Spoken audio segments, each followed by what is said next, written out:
Hello, afternoon, good afternoon. সবাই কেমন আছো?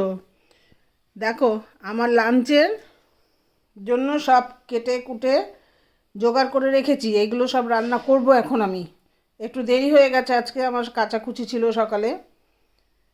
চান টান করে কেচে চান করে তারপরে এগুলো সব তৈরি করলাম। এরপরে এগুলো রান্না হবে।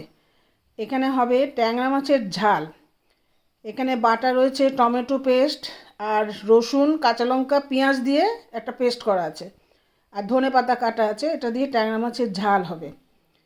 আর হবে আলু ভাজা আর কুমড়ো ভাজা। আর ওদিকে হচ্ছে পালং শাক বেগুন দিয়ে ভাজা হবে। আর ডাল, মুসুরির ডাল, হাতে মাখা মুসুরির ডাল, এটা মাইক্রো ওভেনে করবো। আর টমেটো চাটনি করব মাইক্রো ওভেনে। আর ছেলে মাছ ভাজা ডিম ভাজা দিয়ে খাবে বলে তাকে ডিমটা পরে ভেজে দেবো। ডিমটা এখানে নেই। ঠিক আছে, এবার এইগুলো আমি রান্না করে যখন আমরা খাবো, রান্না করার পরে তোমাদের সঙ্গে এগুলো আমি শেয়ার করব। দেখে বলো কেমন লাগছে। ঠিক আছে, তাহলে এখন রাখি, আমি রান্নাঘরে যাব এখন। রাখছি, সবাই ভালো থেকো।